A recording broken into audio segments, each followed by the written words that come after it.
So, I know what you're all thinking. This isn't a Girls Frontline gun. No, it's Rainbow Six Siege. And you may be wondering, well, why didn't you cover the Girls Frontline Scar? And the answer is, there isn't a Girls Frontline Scar. The game's been running for like 4+ years, and they have managed to not add the Scar yet. I don't know why. She's literally been mentioned in story missions, and I guess they had her planned, but might have had a falling out with the artist or whatever. So instead, we're going to be doing this video dedicated to my friend Michael, who you can occasionally hear in my streams where I have a person in a Discord call with me. Die, bitch! America! Oh, what the fuck? How'd you die? I'm doing this for him because his favorite character from Rainbow Six Siege is Blackbeard, and he used to really like the MK17 until they nerfed it into the ground. But I'm not gonna use the 458 SOCOM M4A1 because I have enough M4A1 videos on this channel. So we're just gonna do the MK17, which I think, even though it may be trash stat-wise, is a much cooler gun in Rainbow Six Siege.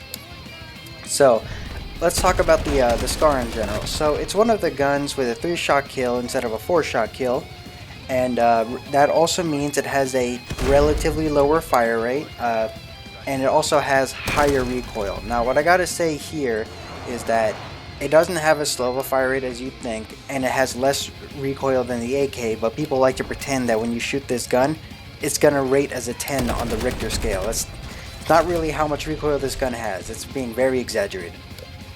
But in exchange for those benefits of having a 3-shot kill range, a decent 3-shot kill range, having a good fire rate, it had a very slow aim down sight speed comparable to LMGs.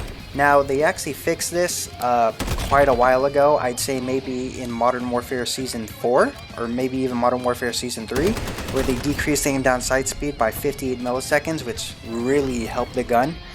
So nowadays it's pretty viable, and a lot of people still have nightmares about just how slow the SCAR was. I don't know what the pre-release pre-buff SCAR was, because I never actually used it because it was that bad. It truly was terrible, unless you use the barrel and stock attachment, which conveniently is actually what I'm going to run on this gun. So the barrel attachment is the Forge Tac CQC Pro. Now this is basically the attachment that made the gun viable pre-buff. And the reason for this is, I think out of all the barrels, this one increases the aim down sight speed ridiculously. So most of the time when you increase aim down sight speed, it's like, okay, plus 34 milliseconds if it's the stock, maybe plus 20, or actually minus 20, because if you add milliseconds it's slower, so technically it needs to be minus anyway. So like I was saying, minus 34 for a stock, minus 20 for a barrel. Yeah, for the SCAR it's actually minus 58 milliseconds. It is an insane boost to aim down sight speed. So pretty much if you want to run a rushing SCAR, you either run the stock or the barrel, because you definitely do not need both. That is a massive increase.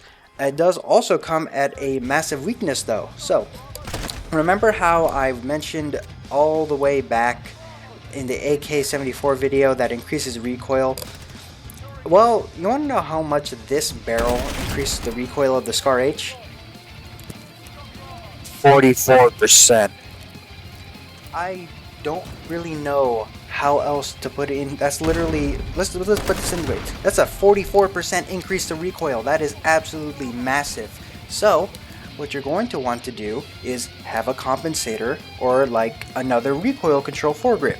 So that's where we come into the next two attachments, which can actually be switched out. The compensator can be either the compensator or the muzzle brake. The reason for this is in Rainbow Six Siege, you can put a compensator or you can put a muzzle brake. So just like this setup, you can do both. I'll have screenshots up on the screen. Now there's two foregrips inside of Rainbow Six Siege. There is the vertical foregrip and there is the angled foregrip. For the vertical foregrip, I will substitute it with the Merc foregrip because I think they look the most similar, and the angled foregrip will be the Commando foregrip because I'm fairly sure they're literally modeled after the exact same magpul attachment. So let's talk about the benefits here. So since we are running the Forge Tac CQC Pro, which increases your recoil by 44%, I definitely think the compensator is the better of the two. Between the muzzle brake and the compensator, the reason why I'm saying the compensator is because they have the exact same downside. They both add 12 milliseconds to your aim down sight speed, but the Compensator decreases vertical recoil by 27%, which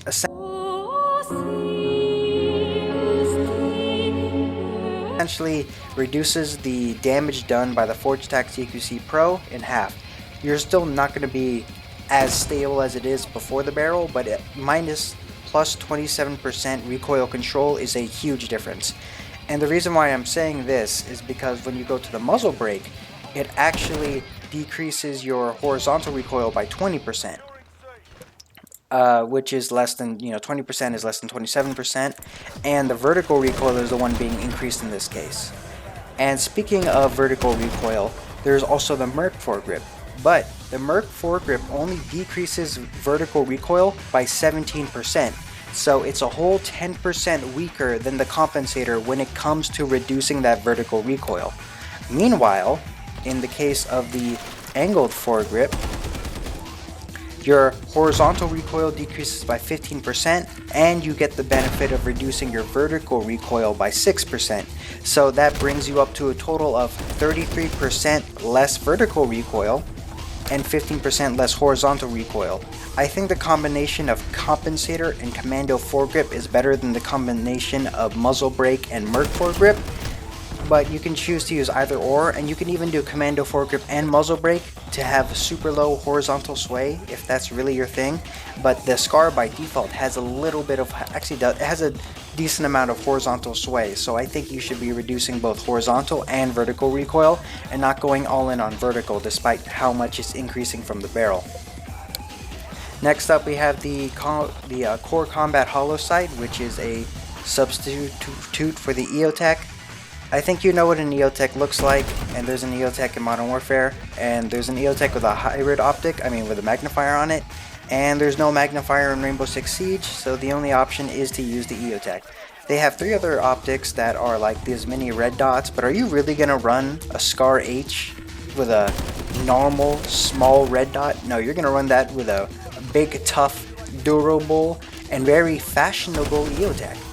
And I'm going to pull up the image on the screen, but the Scar H in Rainbow Six Siege has a mag pull on the bottom of the magazine.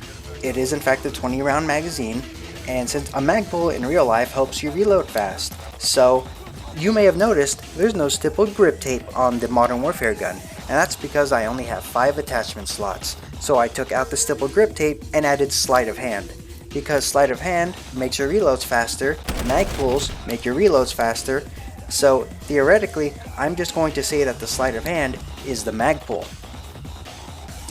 So now that we're done discussing all of those attachments, what do I think of this build in general?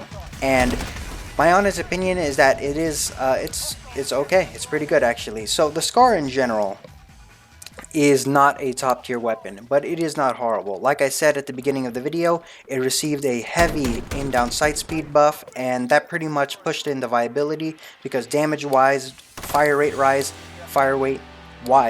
it was already pretty decent on its own. So, minus 50 milliseconds on ADS, and it becomes a decent gun. Where would I use this gun? Even though it has a good 3-shot kill range, the barrel decreases that by 17%, which is significant when it comes to engaging at longer distances. You understand how it is. And, I'm going to emphasize this again. Your vertical recoil goes up by 44% when you're using the short barrel. And not only that, your bullet velocity goes down by 30% when you're using the short barrel. So not only will you be doing less damage at range, your bullets will be traveling significantly slower at range. And your gun's gonna shake a hell of a lot more at range. So since the barrel is literally called Close Quarters Combat Pro, that's how I would describe using this gun. You're gonna want to use it up close because you made it much faster. And when you take advantage of a Compensator, it's sure your recoil went up by 44%, but a huge, over half of that downside is negated by the Compensator. And the Compensator is really, the Compensator or the Merc foregrip is really the savior of this build, because it allows you to truly bring your recoil back down to manageable levels. Otherwise, this would this would be very difficult to use, and I would not recommend using the gun without a compensator or a Merc foregrip. Which is another way of saying don't go double on angled foregrip and muzzle brake. Horizontal recoil is bad, but it's not that bad on this gun. You don't need to compensate only for horizontal recoil. Trust me when I say that vertical recoil is going to lift you up to the sky if you're not using any compensating attachments. So, is this a good build for the Scar? And I would say if you're going to go for a close range build, yes, actually. It is good. Sleight of hand, the Scar already has a pretty decent normal reload. Sleight of hand makes it even faster. I would pretty much always run a compensator or a Merc foregrip on this if I'm using the short barrel, so I already have that base covered. And the gun does already have a bit of horizontal recoil, so running a commando foregrip or a muzzle brake is already something I would do alongside the vertical recoil attachment. And I always run an EOTech on a Scar because it just looks super weird. Unless there are two optics I use with the Scar, the EOTech and the Scout Combat optic. Because in real life, you put an EOTech or an L-can on a Scar. Because this is a 308 gun. That thing has a lot of range. In real life, you're not going to be really using a Scar in close quarters, dude. You're going to use a Mark 18 or an MCX. But that's enough ranting about real world guns and everything. So I recommend you try this out. The Scar is a generally underappreciated weapon. It doesn't get the light of day that I think it should. So I think it's in everyone's interest to try this gun out a little bit in Modern Warfare multiplayer if you have it. On the other side though, I think it got massive buffs in Warzone. So if you play Warzone, like one of my subscribers, Kawaii Succubus, I actually recommend giving it a try with a 30 round magazine. Maybe not using the short barrel, but the Scar in general is worth a try in Warzone ever since it got like Omega buffed. So anyway, that's it for the video, and for the next video, I'm not actually sure what to do. There is two options. The other option is go back and do another Ghost Frontline gun. Most likely I'm going to do M4 Mod 2, or I'm going to be doing W's Mark 18 from Arknights because I got a comment recommending that I do that. And well, you know, I listen to the fans because this channel is so small, you know, it's nice to have some community interaction. So I'll be one of those two. Either way, I will be using the M4A1 in the next video. Have a good day or a good night. I don't know when you're watching the video, and hope you enjoyed the content. 在个无声平的城市，忍不住回头看我的城市，在我手的张摇都是